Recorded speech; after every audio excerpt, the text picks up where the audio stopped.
부터 살펴본 말씀을 감난산, 저는 이 감남산이 발음이 잘 안 되네요. 혀가 짧아서 그런지 감난산, 이 발음이 안 돼. 감난산 강화라고 합니다. 감난산 강화.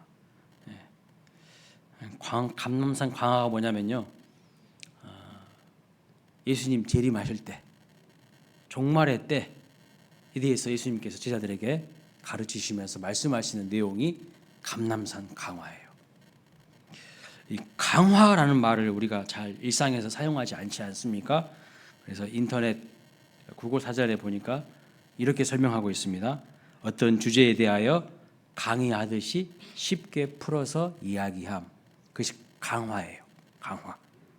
그러니까 오늘 우리가 살펴보고 있는 누가복음 21장에는 감남산이란 말이 없습니다. 감남산이란 말이 없고 동일한 내용을 기록하고 있는 마태복음과 마가복음에는 예수님께서 감남산에서 제자들에게 이 말씀을 하고 계시는 거예요. 그래서 감남산 강화라고 합니다.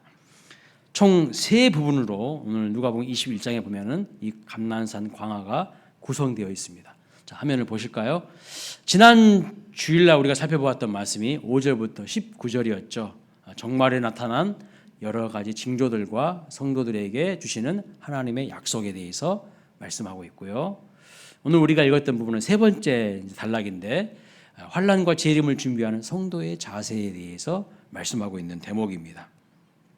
두 번째 단락은 우리가 읽지 않았지만 두 번째 단락은 예루살렘에 임할 환난과 마지막 종말의 때에 여러 가지 징조와 상황들을 기록하고 있어요.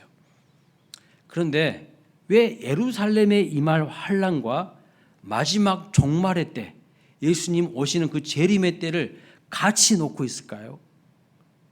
여기서 이제 학자들마다 많은 의견들이 있어요. 그래서 이 두 번째 단락을 설교하려면요, 몇 시간 걸려요. 근데 사실은 이 두 번째 단락이 중요한 게 아니거든. 정말 중요한 것은 이 세 번째 단락입니다. 자, 예루살렘은요, AD 70년에 멸망했어요. 로마의 티투스 장군에 의해서 AD 70년에 멸망해가지고 1948년도 이스라엘이 나라를 회복할 때까지 나라가 없이요, 세계 곳곳에서 흩어져서 산 민족이 유대인이에요. 디아스포라로 흩어져서 살았어요. AD 70년에 나라가 무너져가지고.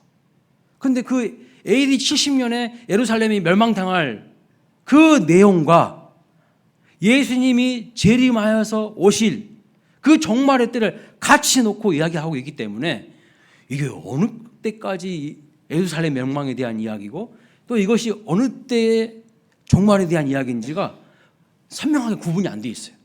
다 같이 이 두 번째 단락에 섞여 있는 것을 볼 수가 있습니다. 그런데 중요한 것은 그 종말의 징조와 그 시기와 그 때가 아니라 그 환난과 종말의 때, 주님의 재림을 준비한 우리 성도의 자세가 정말 중요하다는 것을 말씀하고 있는 겁니다. 그래서 오늘 세 번째 단락을 좀 살펴보겠습니다. 29절 말씀 보세요. 같이 한번 읽어보겠습니다. 시작.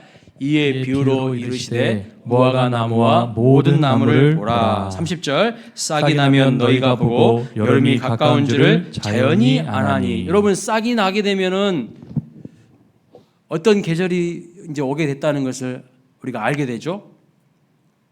봄이죠, 봄.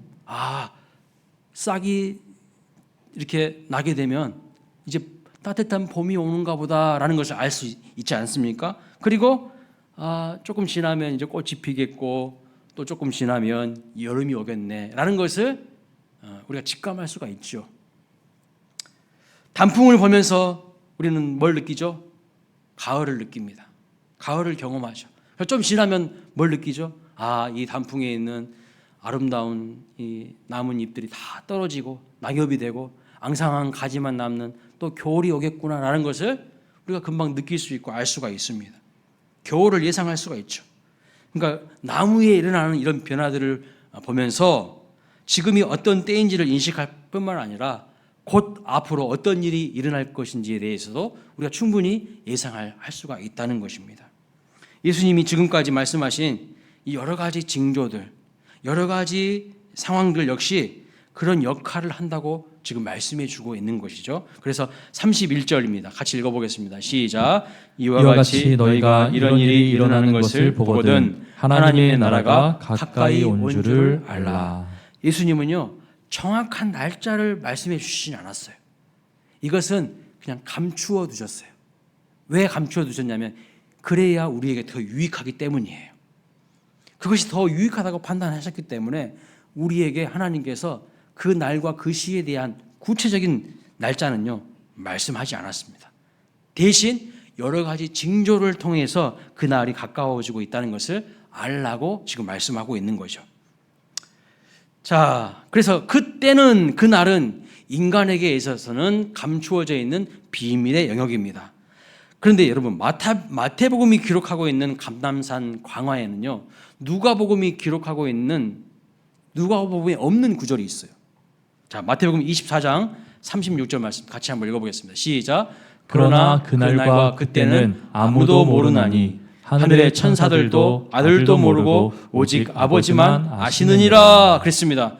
예수님은 그때를 정확하게 가르쳐 주시지 않았지만 우리에게 뭐라고 하시냐면 그날과 그때를 알려고도 하지 마. 그날과 그때는 아버지만 아시는 날이야. 이렇게 말하게 주고 있어요. 그러니까 예수님의 재림에 대해서 말씀하실 때마다 예수님이 거듭 강조하시는 사실은 예상하지 못한 날 갑자기 온다는 거예요. 다른 성경에는요, 갑자기 온다는 것을 도둑같이 임한다고 말씀하고 있어요. 도둑같이.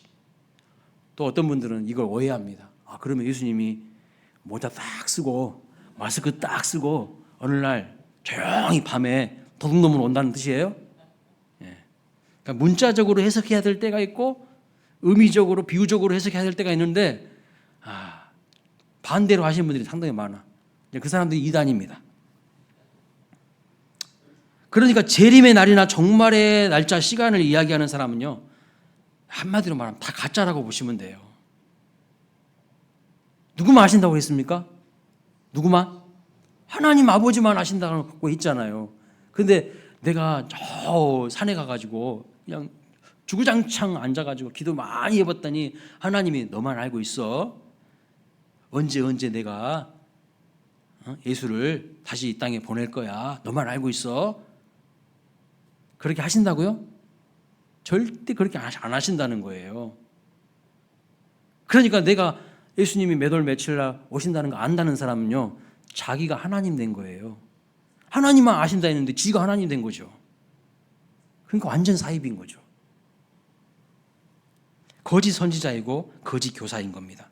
그런데 예수님은 하나님의 나라가 가까이 왔구나, 다가오고 있구나라는 감을 느낄 수 있을 것이라고 말씀하고 있어요. 깨어있는 자들에게, 소망 중에 그날을 기다리는 사람들에게는 충분한 징조와 힌트를 주겠다는 말씀이에요. 그러면 왜 예수님께서 그 날을 알 수 있도록 그 징조를 통해서 힌트를 주시는 것일까요? 뭐 하려고요? 뭐 하려고? 준비하게 하시기 위해서. 뭘 준비하게 해요? 그날을 준비하게 하기 위해서요. 준비하게 하기 위해서 우리가 알 수 있도록 징조를 분명히 주신다는 거예요. 하나님의 목적은 불시에 그냥 탁 나타나가지고 당황하게 하고 심판하고 벌을 주는 것이 아닙니다. 하나님이 원하시는 것이 무엇일까요? 한 사람이라도 깨닫고 돌이켜서 변화받아 구원받게 하시는 것이죠. 내가 이제는 정신 차려야겠구나 깨닫고 준비하는 자가 많아지기를 우리 주님이 원하시기 때문에 여러 가지 징조를 통해서 힌트를 주신다는 거예요. 주님이 이제 오실 날이 가까웠구나 이렇게 느끼게 하신다는 겁니다. 따라서 날짜는 감추시지만 여러 가지 징조와 사건들을 통해서 느낄 수 있도록 만들어 주시는 거예요. 이거 심상치가 않은데 이제는 내가 지금까지 산 것처럼 살면 안 되겠는데 깨닫고 준비하도록 하기 위해서 느끼게 해주시고 징조를 충분히 주시는 겁니다. 그러므로 그 날과 때가 감추어져 있다는 말씀은 우리가 아무것도 느끼지 못하고 멍하게 있다가 느닷없이 당하게 된다는 그런 말씀이 아니에요. 영적으로 깨어있는 사람은요 느낄 수가 있어요. 구체적인 날짜는 모르지만 느낄 수가 있고요. 그 날을 준비하면서 살아가는 사람이 됩니다. 저는 이런 환난과 재난에 대한 이런 말씀들이요, 마지막 때를 살아가는 우리 성도들에게 협박이 아니라 참으로 하나님께서 격려하고 계신다는 생각이 듭니다. 사실 세상은 이미 인간의 죄와 악으로 많이 망가져 있어요. 인간의 죄와 악으로 얼마나 세상이 지금 망가져 있습니까? 처처해서요, 그냥 너무나도 힘들고 어려운 상황들이 펼쳐지고 있지 않습니까? 그것이 인간의 죄 때문에, 인간의 악 때문에 이루어진 모습들 아닙니까? 세상은 참 위험합니다. 우리 주변에서 일어나고 있는 끔찍한 사건, 사고가요, 남의 일 같지 않습니다. 한 달이 건너면 다 우리 주변에서 우리 지인들이 겪고 있는 이야기입니다. 게다가 우리 삶의 무게는 종말이 아니어도, 마지막 시간 그때가 아니어도 이미 충분히 무거움을 느끼고 살아가고 있죠. 그래서 예수님이 이 땅에 오셨을 때에 하나님의 백성들에게 뭐라고 말씀하셨어요? 아직 재림의 때가 아님에도 불구하고 예수님이 처음 이 땅에 오셨을 때에 공생애를 시작하시면서 하나님의 백성들에게 뭐라고 말씀하셨습니까? 수고하고 무거운 짐진 자들아, 다 내게로 오라. 내가 너희를 쉬게 하리라. 이렇게 말씀하셨죠. 예수님 그 당시 사람들을 보면서도 아직 재림의 때가 아님에도 불구하고 인생들은 다 힘들고 어렵고 눈물 나는 인생을 살고 있다는 것을 아셨어요. 삶이 호락호락하지 않습니다. 녹록하지 않아요. 그걸 우리 예수님이 충분히 알고 계셨다는 것입니다. 그래서 성경 계시록에 보면 천국이 여러분 어떤 것으로 묘사되고 있습니까? 천국이요, 눈물이 없는 곳, 병들지 않는 곳, 평화로운 곳, 전쟁이 없는 곳이라고 말씀합니다. 다시 말하면 뒤집어 보면 이 세상은 어떻다는 거예요? 천국과 반대되는 곳이라는 말씀입니다. 그래서 사람들이 하는 말이 지옥 같은 현실을 산다고 그러죠. 한때, 요즘도 그런지 모르겠습니다, 헬 조선이란 말이 있었어요. 우리나라를 헬 조선인데요, 지옥 같은 땅이라는 뜻입니다. 게다가 주님이 오실 때가 다가올수록 세상은요 더 흉흉해지고 더 사나워질 것입니다. 더 살기가 힘들어질 거예요. 인간은 서로 경쟁하게 될 겁니다. 그런데 예수님은 뭐라고 말씀하십니까? 그 재난과 고난과 환난과 핍박이 새하늘과 새 땅이 가까이 다가왔음을 알리는 나팔 소리와 같다고, 전주곡이라고 이렇게 말씀하고 있는 거예요. 아침을 여러분 맞으려면 캄캄한 새벽을 통과해야 되죠. 같은 원리라는 거예요. 곳곳에 전쟁과 소요의 소문이 더 많아진다는 것은 무슨 뜻이냐면 하나님의 나라가 완성되는 그날이 이제 전보다 훨씬 가까워지고 있다, 멀지 않았다는 뜻입니다. 이제 조금만 더 힘을 내고 믿음으로 인내하면 그 마지막을 볼 수 있다는 그런 의미를 가지고 있는 거예요. 여러분, 많은 높은 산에 등산을 갔다고 한번 생각해 보세요. 열심히 수고해서 올라갔어요. 가벼운 마음에 처음에는 출발했는데 올라가다 보니까 너무 지쳐요. 어느 지점을 통과하면서 한계가 막 이제 느껴지기도 합니다. 근데 마침 그 순간에 눈앞에 이정표가 딱 보이는 거예요. 정상까지 800m 이렇게 딱 보이는 거예요. 그 이정표를 보면서 무슨 생각을 하게 되죠? 무슨 생각을 하게 됩니까? 아이고, 800m나 남았어? 이제 내려가자. 그러십니까? 아니죠. 이제 800m만 가면 고지를, 우리가 정상을 볼 수가 있어. 그곳에 도달할 수가 있어. 이런 마음이 들지 않겠습니까? 그래서 다시 힘을 냅니다. 다 왔네? 얼마 안 남았네? 조금만 더 견뎌보자. 힘을 내자. 그래서 함께 간 사람도 격려하고, 이제 얼마 안 남았으니까 마지막 막바지니까 좀 힘을 내봐. 이렇게 이정표가 중요한 거 아니겠습니까? 여러분, 예수님은 마지막 때에 있을 이 환난과 고난들이, 인생의 무거운 짐들이 그런 표지판과 같은 역할을 한다고 말씀하고 있는 거예요. 그러므로 우리의 관점을 바꾸라는 거예요. 무슨 관점이요? 하나님의 나라가 전보다 훨씬 가까이 왔나 보다. 조금만 더 힘을 내보자. 믿음을 더 굳게 하고 인내하면서 끝까지 가보자. 이런 관점으로 바꾸라는 거예요, 우리의 마음을.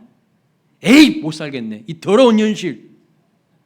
나만 이렇게 산다고 뭐 되겠어? 이렇게 살지 말고 끝까지 견디고 인내하면서 그 말씀 막 결승전을 향하여서 끝까지 인내하라는 것입니다. 그 사인들을 보라는 거예요. 이제 다 왔다는 거죠. 그래서 전쟁이나 지진과 전염병과 같은 징조들, 고난과 핍박에 대하여 참 성도들의 반응과 믿지 않는 불신자들의 반응은요, 극과 극으로 갈리게 될 것이라고 말씀하고 있어요. 그 마지막 날에 대한 징조를 보면서 성도와 불신자는 극과 극으로 딱 갈리게 될 것이라고 말씀하고 있어요. 26절, 28절 말씀 보겠습니다. 26절입니다. 시작. 사람들이 세상에 임할 일을 생각하고 무서워함으로 기절하리니 이는 하늘의 권능들이 흔들리겠습니다. 자, 그러나 28절에는 또 어떻게 말씀하는지 보십시오. 시작. 이런 일이 되기를 시작하거든 일어나 머리를 들라 너희 속량이 가까웠느니라. 세상 사람들은 어떻게 된다는 거예요? 두려움에 떤다는 거예요. 정신을 잃을 것이라고 말씀하고 있어요. 세상 사람들은, 믿지 않는 불신자들은 그날이 그냥 두렵기만 해요. 피하고 싶은 날이야. 왜요? 소망이 없기 때문에. 그날은 준비되지 않은 자들에게는요, 심판의 날이기 때문입니다. 자기의 죄와 악이 다 드러나는 날이기 때문에 그날이 오는 것이 두려워요. 그러나 성도들 향해서는 이렇게 말씀하세요. 일어나 너희 머리를 들라, 이렇게 말씀하세요. 왜냐하면 너희 속량이 가까웠기 때문이라고.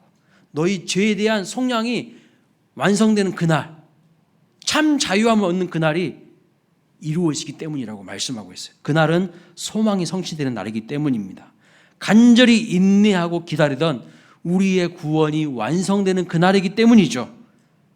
그래서 두려움에 사로잡혀 기가 죽고 위축되어 고개를 숙이고 살지 말고, 이런 징조들이 보이거든 오히려 하나님이, 예수님이 오실 날이 가까웠다는 것을 알고 소망 중에 너희 머리를 들라, 이렇게 이야기하시는 거예요. 두려워 떨지 말고 고개를 숙이고 위축되어 살지 말고 당당하게 고개를 들고 믿음의 대장부처럼 살라는 말씀입니다. 왜냐하면 우리의 왕이신 예수님이 다시 오실 것이라고 말씀하고 있어요. 만왕의 왕이신 우리 예수님이 다시 오셔서 모든 것을 심판하시기 때문입니다. 그래서 그날은요, 핍박받고 서러움 당하고 어려움 당하던 성도들의 처지가 역전되는 날입니다. 승리의 날이고 역전의 날이에요. 그날은 우리 인생의 최고의 날입니다. 여러분 인생의 최고의 날은 지금 왔습니까? 아직 안 왔습니까? 아직 안 왔어요. 목사님, 거짓말하지 마세요. 내가 다 늙었는데 뭔 내 인생의 최고의 날이 더 와요. 제가 몇 주 전에 추수감사 주일 때도 그럼에도 불구하고 감사해야 한다고 하는 이유 중에 하나가 뭐라 했습니까? 내 인생의 최고의 전성기가 아직 오지 않았다고, 앞으로 올 것이라고 했죠. 그 이야기 들으면서도 사기치고 있네. 내가 지금 다 늙어가지고 무슨 최고의 전성기야. 아직 안 왔다니까요. 최고의 전성기. 주님이 오실 그날이 최고의 전성기가 시작되는 날이에요. 인생 대반전과 역전이 일어나는 날이에요. 이 땅에서 우리는 얼마나 서러움 당하고요, 핍박을 당하고 예수 믿는다는 이유로 손해를 당하고 어려움을 당합니까? 그 모든 눈물을, 그 모든 하나님께서 우리의 서러움을요 완전히 역전시켜 주시는 그 날이 바로 승리의 날이고요, 그 날이 바로 주님이 오시는 날이라고 말씀하고 있어요. 그러니 우리 인생 최고의 날은 아직 오지 않았어요. 앞으로 올 것입니다. 믿으십니까? 이런 일들이 일어날 것을 의심하지 않는 저와 여러분 되시기를 주님의 이름으로 축복합니다. 의심하지 말라고요. 우리 주님이 완전히 못을 박는 말씀을 하고 있어요. 너희들 절대 의심하지 마. 반드시 올 거야. 그래서 아예 주님이 확실하게 지금 오늘 본문에서 못을 받고 있어요. 33절 말씀 보십시오. 33절 읽어보겠습니다. 천지는 없어지겠으나 내 말은 없어지지 아니하느니라. 반드시 하나님의 말씀, 예수님의 말씀이 이루어진다는 거예요. 천지는 없어질 수도 있어요. 이사야 40장 8절에는 풀은 마르고 꽃은 시드나 우리 하나님의 말씀은 영원히 서리라. 믿으십니까? 아예 못을 딱 바꾸고 있다니까요. 이 못 믿는 사람들은 어떻게 된 줄 아세요? 힘들고 어려워지면 배신한다니까. 마지막 때는 배교하는 사람들이 엄청나게 늘어난대요. 믿음의 의리를 지키지 않고 오히려 믿는 함께 믿었던 우리들에게 와서요 뒤에서 등에 칼을 꽂는 사람들이 많아진다는 거예요. 배신자들이 많아진다는 거예요. 믿지 않으면요. 여러분 춘향이가 자기가 사랑하는 누구죠? 이몽룡? 네. 다시 올 것을 안 믿었으면 어떻게 됐을까요? 변사또한테 그냥 수청 들었을 거예요. 몸을 갖다 바쳤을 거야. 그런데 내 사랑하는 낭군님이 반드시 올 것을 믿고 끝까지 수절했잖아요. 지켰잖아요. 그랬더니 이몽룡이 암행어사가 되어가지고 와가지고 역전이 되는 것을 볼 수가 있어요. 여러분 춘향이보다도 못한 사람 되면 되겠습니까? 예수 믿는 사람들이 예수 모르고 하나님 모르는 춘향이도 배신하지 않았는데 오늘날 이 시대는요 얼마나 배신을 잘하는지 몰라요. 주님이 배신하지 말라고 내 말은 확실하게 이루어진다고 아주 그냥 못을 바꾸겠어요. 천지는 없어질 수 있을지 모르겠지만 내 말은 전혀 없어지지 않느니라. 천지는 없어져요. 그날에는 더 이상 믿음으로 살 필요가 없습니다. 소망 중에 인내하며 기다릴 필요도 없습니다. 왜냐하면 우리의 믿음과 소망이 현실이 될 것이기 때문이죠. 현실이 아닐 때 소망하는 것이고 이미 이루어졌는데 왜 그걸 소망하고 인내할 필요가 있겠습니까? 그래서 임박한 환난과 재난에 대한 소식은 세상 사람들과 불신자들을요 비관적이고 우울하게 만들고요 두렵게 만들어요. 그러나 성도들에게는 그날이 기쁨의 이유가 돼요. 저는 그날이 빨리 왔으면 좋겠어요. 빨리 왔으면 좋겠어요. 재난과 핍박과 고난들은요 우리 주님이 지금 문 앞까지 오셨다는 사인이에요. 지금 여러분 세상 돌아가는 것을 보십시오. 우리 주님이 지금 문 앞까지 왔다는 사인을요 엄청 많이 보여주고 계세요. 영적으로 깨어있는 사람들은 느끼고 있어요. 못 느끼는 사람은 내가 지금 세상에 폭 빠져가지고 세상 속에서 지금 살고 있는 거야. 그래서 이제 조금만 더 인내하면 된다는 뜻입니다. 주님이 문 앞까지 와 있으니까 이제 조금만 더 견디고 참으면 된다는 뜻이에요. 사랑하는 성도님들, 예수님의 이 말씀이요 환난과 고난을 대하는 우리의 태도와 관점을 바꾸어 놓을 수 있기를 주님의 이름으로 축복합니다. 원수 사단이 우리를 공격하고 때로 우리 삶의 무게에 짓눌릴 때 예수 재림의 소망으로 일어나 고개를 들 수 있는 믿음과 은혜와 용기를 얻으시기를 주님의 이름으로 축원합니다. 고개를 들라 그랬어요. 아무런 소망 없는 사람들처럼 고개를 숙이고 살아가지 말고 고개를 들고 주님을 바라봐야 될 거 아니겠습니까? 끝까지 믿음을 지키고 선한 싸움을 싸워갈 수 있는 우리 모두가 되시기를 주님의 이름으로 축복합니다. 만약 우리에게 종말이 기다림과 소망이 아니라면 종말을 준비하고 있지 않는 거예요. 여러분은 기다림과 소망이십니까? 종말을 준비하고 있지 않다는 것은요 우리 주님의 말씀을 믿지 못한다는 거예요. 종말이 우리 모두에게 기다림과 소망이 되는 그런 삶이 되시기를 주님의 이름으로 축복합니다. 그런 사람만이요 마지막 때를 잘 준비할 수가 있어요. 그래서 우리 믿는 우리들에게 종말은요 두려움이 아닙니다. 기대감이고요 설레임이고 행복한 시간이에요. 아무리 이 땅에서 우리가 최고로 잘 산다고 할지라도 뭐 호화로운 집에서 호의호식하면서 마음껏 누리면서 산다 할지라도요 천국과는 비교 불가합니다. 비교할 수가 없어요. 그때와 그 시를 우리는 알 수 없지만 요한계시록의 말씀처럼 아멘 주 예수여 어서 오시옵소서 그날을 소망하며 잘 준비하면서 살아야 한다는 것이죠. 오늘 교회 주일학교에서요 이 마지막 때 종말에 대한 예수님의 재림에 대한 성경 공부를 하고 집에 돌아온 아이가 엄마에게 질문을 했습니다.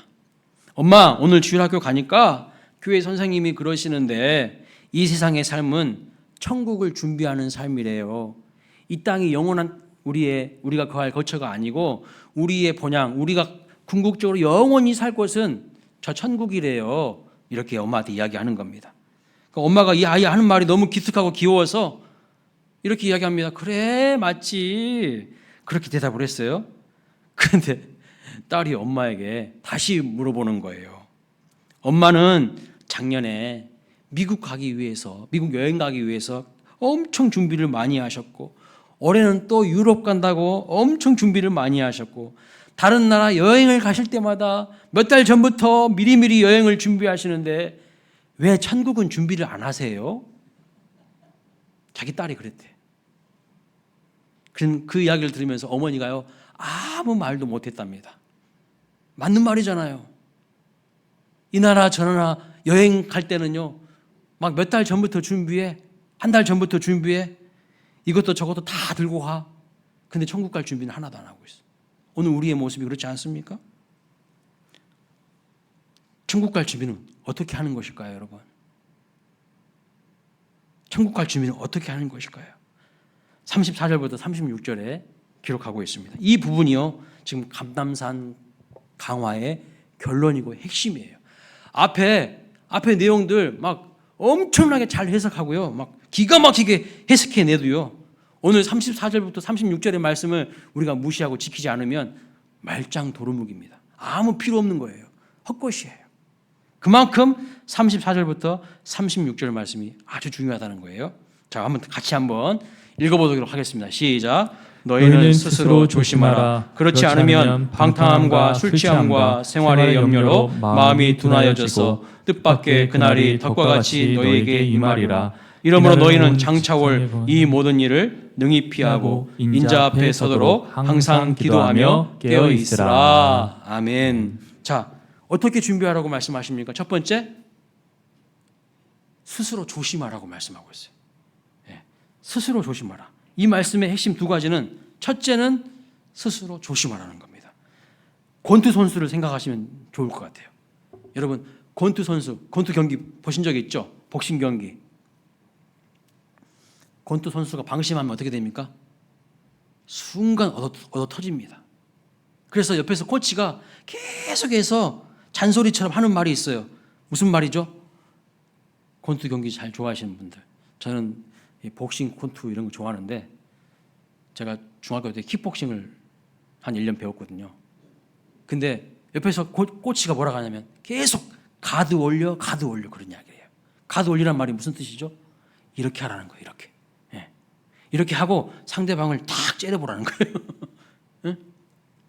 상대방을 똑바로 주시하고 가드 올리는 상태가 기본이라는 거예요. 기본. 그것이 네가 안 얻어맞지 않을 기본이라는 거예요. 기본 자세라는 거예요. 그러니까 스스로 조심하라는 뜻은 무엇이냐면, 너 정신줄 놓지 말고 똑바로 정신 차리고 있어야 된다, 이 뜻이에요. 멍하게 그렇게 살면 안 된다는 겁니다. 너 자신을 살피고 주위를 살피라는 거죠. 그런데 여러분, 왜 조심해야 될까요? 왜? 무엇 때문에 조심해야 될까요? 34절 말씀 보면 이렇게 말씀합니다. 조심하지 않으면 마음이 둔해진다고 말씀하고 있어요. 마음이 무뎌지고 둔해져요. 마음이 둔해지면요, 무방비로 있다가 그날이 덫과 같이 오기 때문이라고 말씀하고 있어요. 덫. 짐승들 잡을 때 뭐 설치해 놓죠? 덫을 딱 설치해 놔요. 그 덫에 딱 들어간다는 거예요. 마음이 둔해진다는 것은 영적으로 매우 둔감해진다는 거예요. 그래서 영적 센서가 고장나서 제 역할을 절대 못하고 있어요. 여러분, 삶은 개구리 증후군 아시죠? 삶은 개구리 증후군. 개구리를 갑자기 끓는 물에 넣으면 개구리는 즉시 반응하고 뛰쳐나옵니다. 뜨거운 물에다가 바로 넣으면요. 그런데 미지근한 물에 넣어서 점점 열을 가하면요, 위험을 감지하지 못하고 결국은 뜨거운 온도에 삶아져서 죽어요. 그것이 바로 뭐냐면 삶은 개구리 증후군이에요. 하나님은요, 분명히 우리가 엉뚱하고 잘못된 삶을 살아가고 있으면요, 신호를 보내셔요. 우리를 구원하기를 원하시는 분인데 가만히 내버려 두지 않죠. 반드시 신호를 보내신다니까요. 경고판을 보이십니다. 굉장히 많은 경고판을요, 위험지대 직전까지 세워놓으셔요. 그런데도 눈이 가려지고 둔감하고 마귀가 설치해 놓은 덫에 걸리고요, 마귀가 파놓은 구덩이에 빠지게 되는 사람들이 허다하다는 거예요. 정신줄을 놓고 있어요. 영적으로 매우 나태에 빠져 있어요. 그래서 하나님의 사람들을 통해서요, 수차례 경고하십니다. 그렇게 살면 안 된다고 이야기를 해도요, 듣지를 않아요. 소돔과 고모라 성에 의인 10명 없어서 멸망당했잖아요.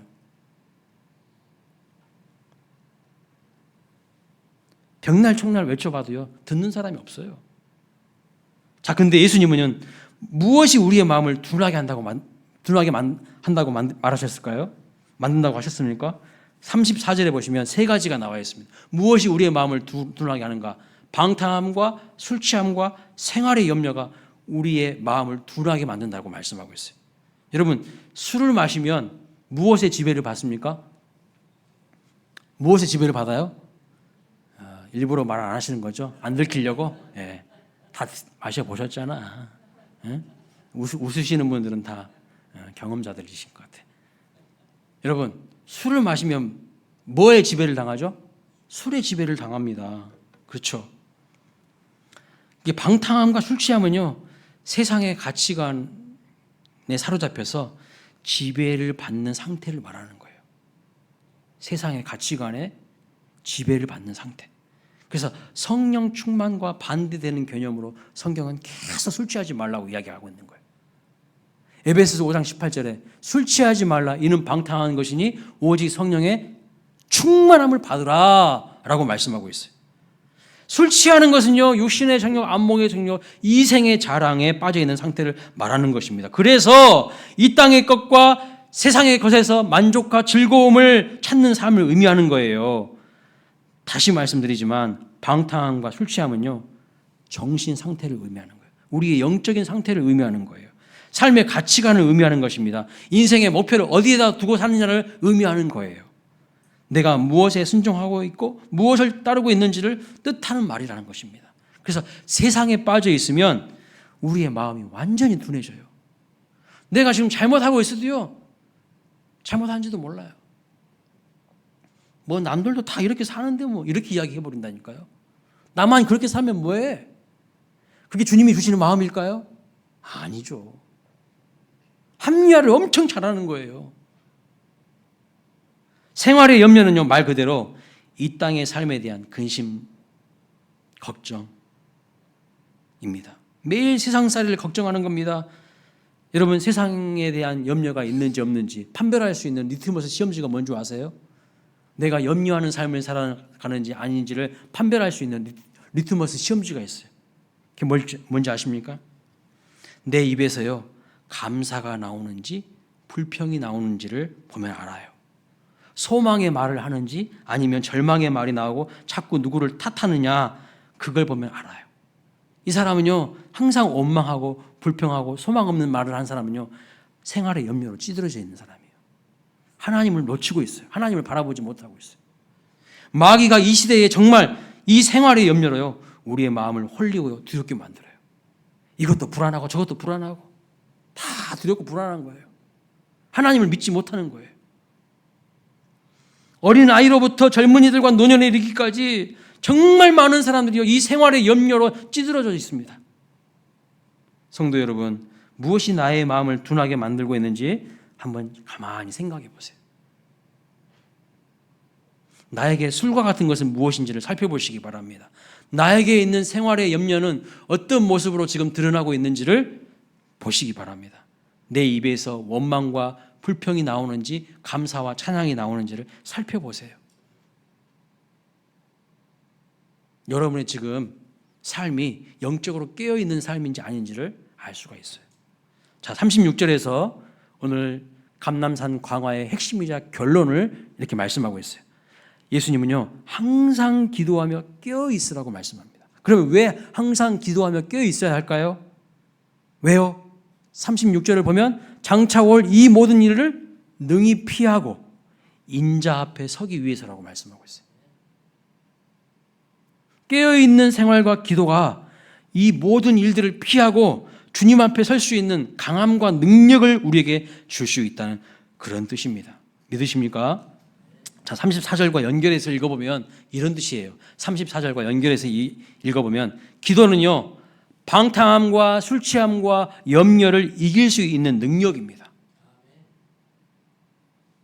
기도하지 않으면 방탕함과 술 취함과 염려를요 이길 수 없어요. 이 세상에 돌아가는 사람들의 유행과 풍조를요 우리가 어떻게 이길 건데요? 뭘로 이길 건데요? 기도함을 통하여서 하나님의 은혜와 하나님의 능력을 공급받아야 이기죠. 안 그러면 다 넘어가요.